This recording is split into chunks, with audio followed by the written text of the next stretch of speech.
The phone rang at 3:14 in the morning. I remember the time because I'd been staring at the ceiling, unable to sleep, and the numbers on my clock had become a kind of company. When the phone rang that late, my hands started shaking before I even answered. Nobody calls at 3 a.m. with good news. Hello? My voice cracked. Silence. Then breathing. Then a voice I didn't recognize, tight with tears. Is this Helen Brooks? Yes. Who is this? I'm calling about Noah. My stomach dropped. What happened to him? Where is he? The woman on the line hesitated. You need to come to the hospital. Now. I didn't ask which hospital. I already knew. I'd driven him there myself, twice in the last 2 months, and told myself both times it was nothing. I grabbed my coat over my nightgown and walked out into the cold without even checking if I'd locked the door. Before I tell you what I found in that hospital room, you need to understand how a 72-year-old widow ended up loving a 25-year-old man enough to run out into the night for him. Because everyone in my life had a theory, and every single one of them was wrong. Please make sure you're subscribed to the channel, and tell me in the comments which country you're watching from. 2 years ago, I was nothing but a shadow in my own house. My husband, Richard, had been gone for 6 years by then. Heart attack, sudden, no warning, no goodbye. One evening he was complaining about the football, and the next morning he simply didn't wake up. After that, the house got quiet in a way that scared me. I used to talk to the walls just to hear a human voice, even if it was my own. My daughter Claire called every Sunday. 10 minutes, always the same questions. Are you eating? Are you taking your pills? Do you need anything? Never how are you feeling, Mom? Never do you miss him? I didn't blame her. Grief makes people awkward, even with their own mothers. So I filled my days with small things.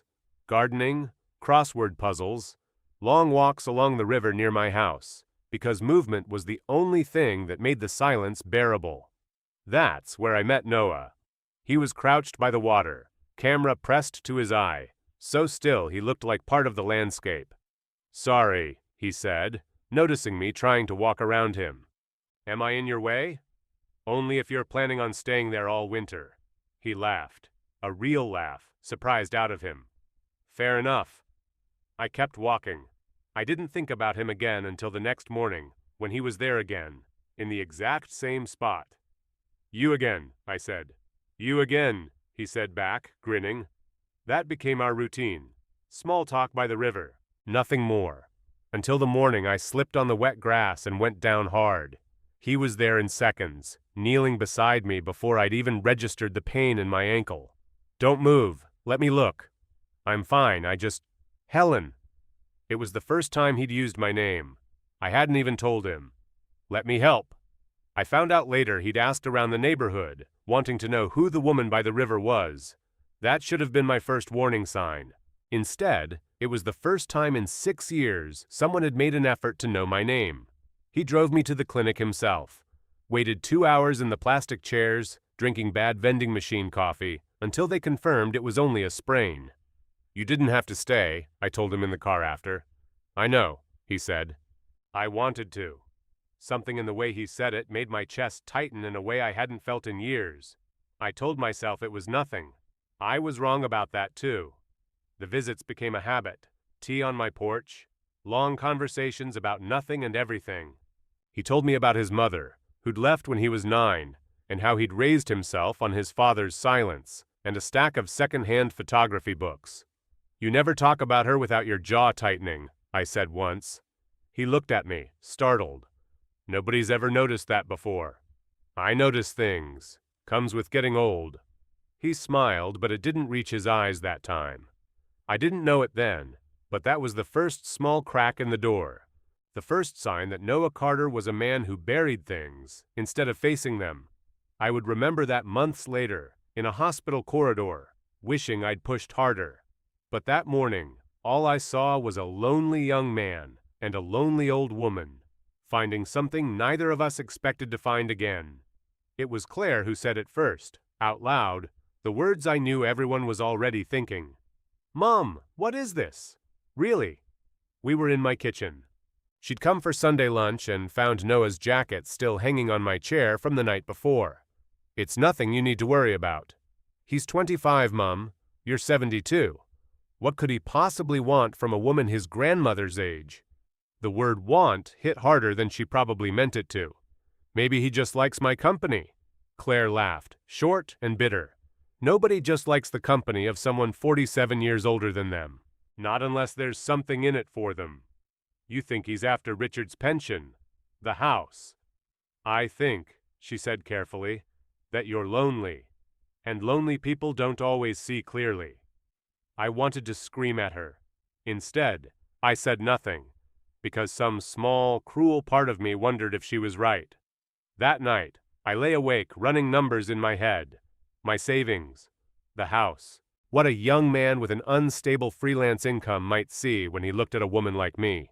I hated myself for thinking it. I hated myself more the next morning, when Noah showed up with 2 coffees and a bag of pastries, and I found myself watching him a little too closely, looking for the greed I'd been told must be there. He caught me staring. What? Nothing. Helen. He set the coffee down. What did someone say to you? I told him. All of it. Claire's words, my own ugly suspicion. He went quiet for a long moment. You think I'm here for your money? I didn't say that. You didn't have to.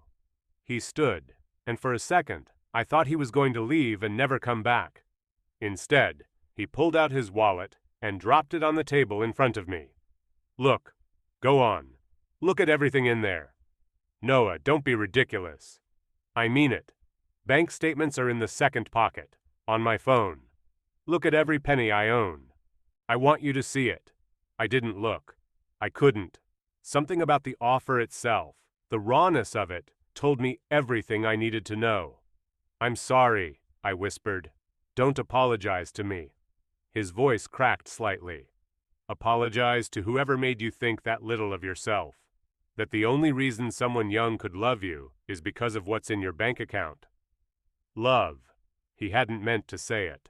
I could tell by the way his face changed the second the word left his mouth. Neither of us said anything else that morning, but something had shifted, and we both knew it. You'd think that would have been the hardest part. It wasn't. The hardest part came 6 weeks later. On a Tuesday I'll never forget. I started noticing small things after that conversation. Things I'd been too distracted to see before. Noah wincing when he stood up too fast. Noah sitting down halfway through our walks, blaming a long night.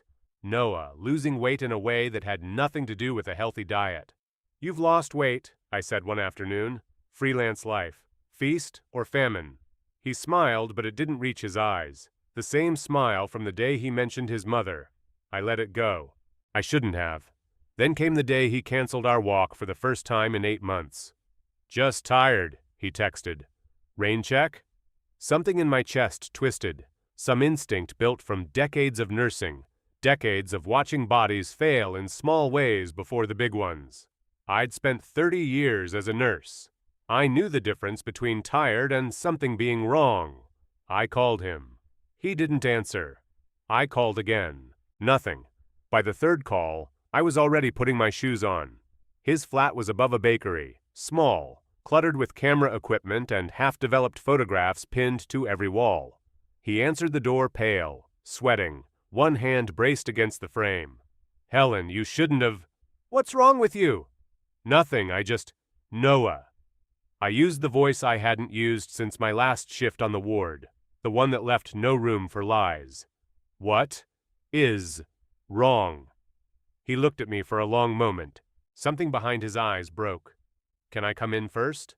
I nodded and followed him inside, my heart already sinking with a fear I couldn't name yet. He sat on the edge of his unmade bed, elbows on his knees, staring at the floor. 6 months ago, he started. I went in for headaches, bad ones, the kind that don't go away with paracetamol. My mouth went dry. They did scans. Noah, there's a mass in my brain. They're calling it, his voice caught, inoperable, in the spot it's in. They're trying chemo first, see if it shrinks enough to change that. The room tilted slightly. I sat down hard on the small wooden chair by his desk. How long have you known? Since March. March. I did the math in my head, horrified. That's before we even... Noah, that's 4 months. 4 months you've known and said nothing. I didn't want you to know me as a diagnosis. That's not your decision to make for me. Helen." His eyes were wet now, red-rimmed. "You already lost a husband. I watched what that did to you, even in the small things you never talk about. I wasn't going to be another person who made you plan a funeral." The words hit me like a slap. "So instead, you let me fall in love with you, and prepared to disappear without warning?" The word love hung in the air between us, spoken plainly for the first time by either of us. He didn't deny it. Neither did I. "I was scared," he whispered. "I'm still scared." I crossed the room and took his face in both hands, the way I used to hold my patients' faces on the worst nights of their lives, the nights that needed a human touch more than any medicine. "You listen to me," I said. "I did not survive losing Richard by hiding from the truth. I survived it by facing every single terrible day of it. If you think loving you means I get to skip the hard parts, you don't understand what love is." He broke then, completely, sobbing into my shoulder like the frightened young man he actually was, underneath all that careful independence. I held him and thought, this is what Claire will never understand. This isn't about age. This is about who shows up when everything falls apart. But even as I held him, a small, terrified voice in the back of my mind asked a question I wasn't ready to answer. What if this is the beginning of losing him too? Please don't scroll past this. If this story is moving you even a little, hit that like button. It genuinely helps this channel more than you know. The next few months blurred into hospital waiting rooms and treatment schedules. I went to every appointment. I held his hand through infusions that made him sick for days afterward. I learned the names of nurses, the shift changes, the particular way the vending machine on the third floor ate coins if you didn't jiggle the handle first. Claire found out eventually. She showed up at my door, white-faced. "Mum, is it true? He's sick?" "Yes." "And you're still—" She stopped herself. "Still what, Claire?" "Still choosing to love someone through something hard, instead of running from it because it's inconvenient?" She didn't have an answer for that. "I was wrong about him," she said finally, quietly. "I judged him because of his age. Because it was easier than admitting someone could actually see you the way you deserved to be seen." It was the closest thing to an apology she'd ever given me. Noah's treatment had good days and terrible ones. On the good days, he'd pick up his camera again, photograph me at the kitchen table, laugh about nothing. On the terrible ones, he'd stare at the ceiling for hours, and I'd sit beside him, saying nothing, because sometimes presence matters more than words. "Tell me something true," he said one of those nights, his voice thin with exhaustion. "About what?" "Anything. I'm tired of thinking about scans and cell counts. Tell me something real."